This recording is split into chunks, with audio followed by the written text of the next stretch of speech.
Did you know about these 3 very creepy true night drive horror stories? Don't watch these horror stories alone, especially the last one.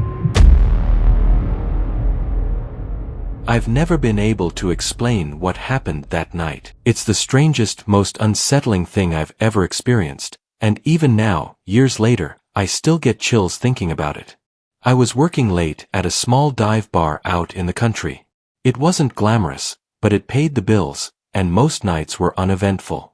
Closing time was always the same routine: clean up, lock up, count the drawer, and head home. The drive back was usually quiet.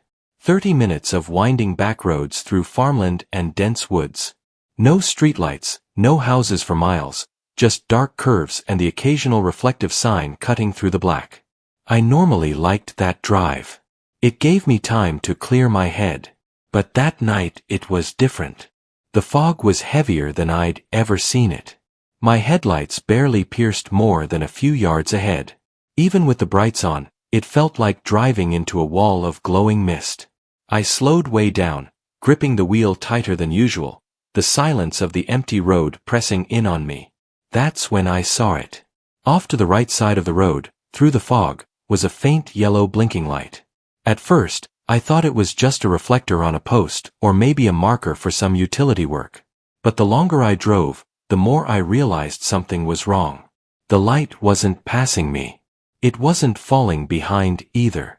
It stayed exactly in the same place, like it was pacing me from inside the fog. My stomach twisted. I couldn't judge how far away it was. The fog warped everything, but it was steady, blinking, keeping up with me no matter how fast or slow I went. I decided to test it. I eased off the gas, nearly crawling forward. The light didn't change. It stayed right there, pulsing in rhythm like it was alive. That's when the dread really sank in. Finally, I stopped the car completely. My tires crunched against the gravel at the road's edge. The world went silent. But the light didn't stop. It hung there, flashing at the same exact pace. My heart thudded in my chest. I wanted to turn around, but before I could move, the light began to change. Each blink grew brighter, more intense, like a flame being fanned. It wasn't faster, it was stronger, more aggressive. I decided I was done. I reached for the gear shift to back up, and that's when I realized the engine wasn't running. My car had died. The silence was suffocating. I knew I hadn't touched the key.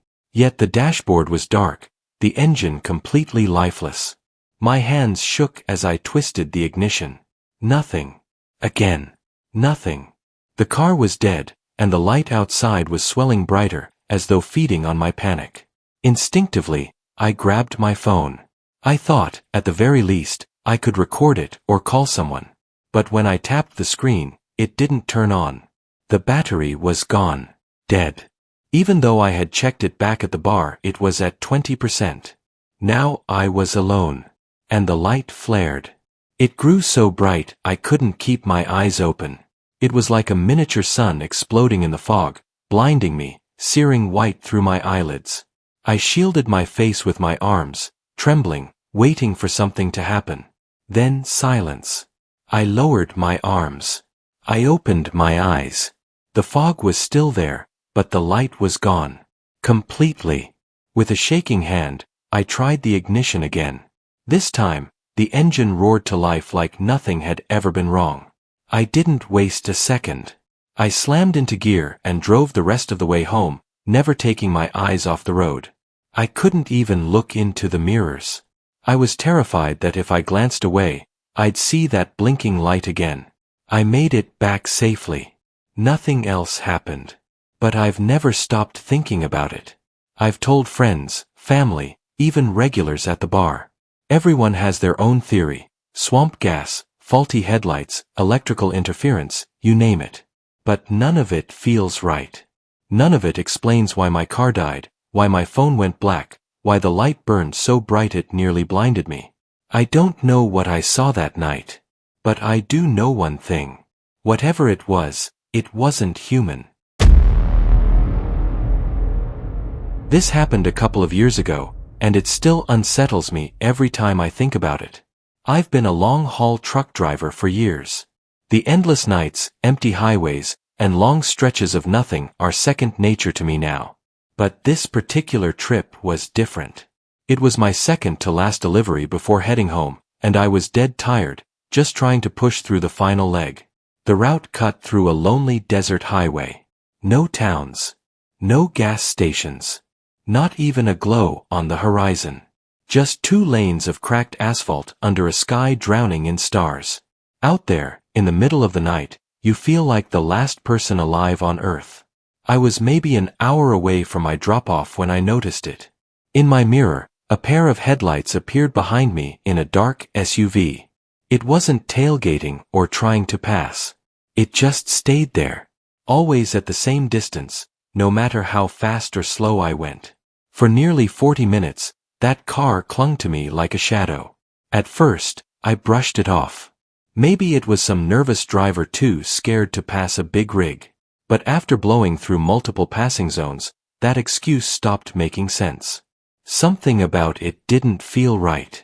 By the time 2 a.m. rolled around, I decided to pull into a tiny roadside rest stop. It wasn't much, just a gravel lot with a couple of faded parking lines, a rickety shed, and 2 vending machines under a flickering light bulb. My plan was simple: stretch my legs, grab a soda, and let the SUV finally move on. But as I turned off my engine, I saw it. The SUV pulled into the lot too, rolling to a stop at the far end of the dirt lot. Just sitting there. I felt my blood boil. I wasn't scared at that moment, I was angry. Whoever this was, they weren't just driving behind me by coincidence. They were following me. I climbed down from the cab, stomping across the gravel, ready to rip into whoever was behind that wheel. But before I got close, the SUV roared to life. Tires screeched. Dust kicked up. And in a blink, it was gone, vanishing back into the desert highway with its taillights fading into nothing. Relieved, but uneasy, I wandered to the vending machines empty. Figures.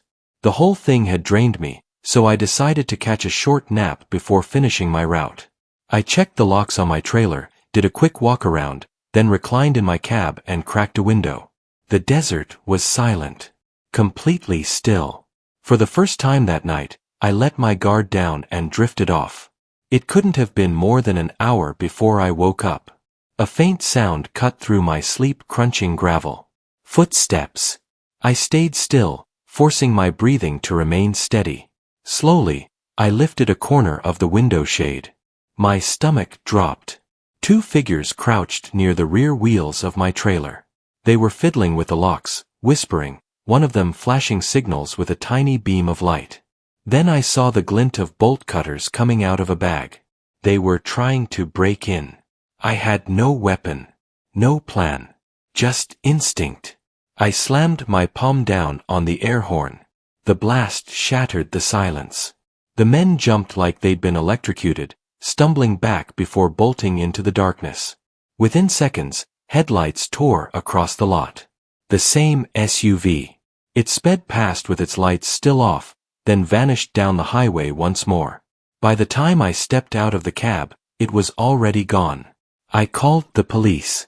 They told me to stay put until someone could get there. Eventually, 2 officers showed up and inspected my truck. Sure enough, fresh pry marks scarred the locks where they'd tried to force it open. The officers weren't surprised. They told me it happens more than most people realize. Organized cargo thieves who stalk semis on isolated stretches, waiting for their chance to strike. That night was the closest I've ever come to losing everything. My load, my truck, maybe even my life. And the worst part? I'll never know who was behind that SUV, or if they've followed someone else since. There's something about summer night drives that feels almost dreamlike. The empty roads, the warm wind whipping through the open windows, and the low hum of tires rolling across asphalt, it's freedom in its purest form. That's exactly what I was chasing that night. I was behind the wheel of my dad's BMW, taking advantage of the wide, open highway. Stereo off, no distractions, just me, the road, and the sound of the engine.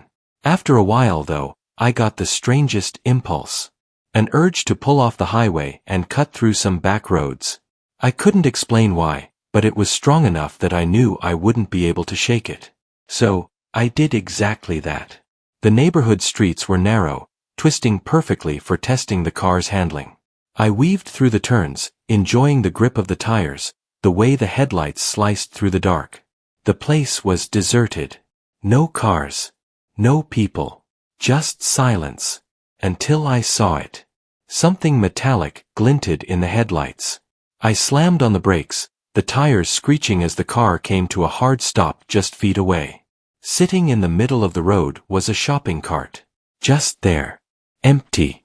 Perfectly positioned in my lane like someone had placed it there on purpose. Curiosity got the better of me. I put on the hazards, stepped out, and walked toward it. The night air was heavy, filled with the faint ticking of the cooling engine. The cart was ordinary. Nothing in it, nothing unusual about it. But the situation itself felt wrong. And then it happened. From the edge of the farmland beside the road, two figures burst out of the darkness, sprinting straight at me. My brain barely processed it before my body acted.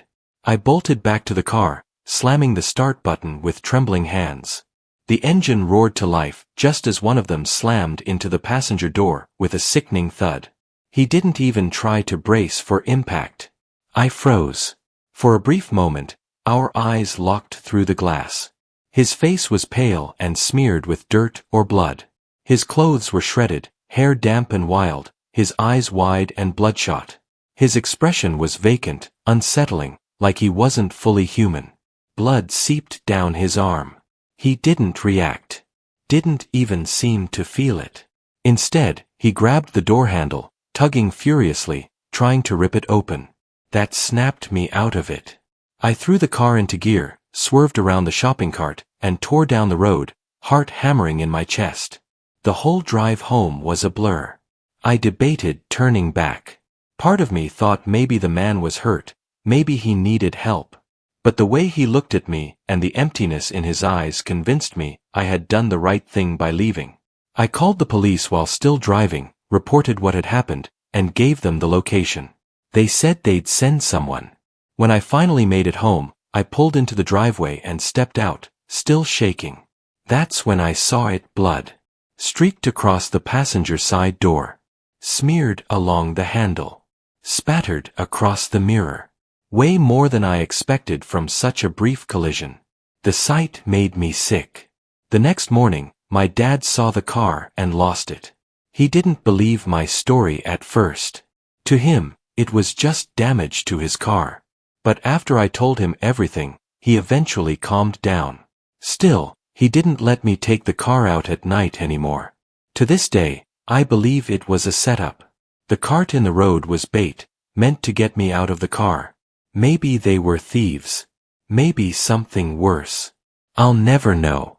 The police never got back to me, which makes me think they didn't find anyone out there. But sometimes, late at night, I think about those bloodshot eyes staring into mine. And I wonder if I drove away from a predator or left behind someone who was already dying.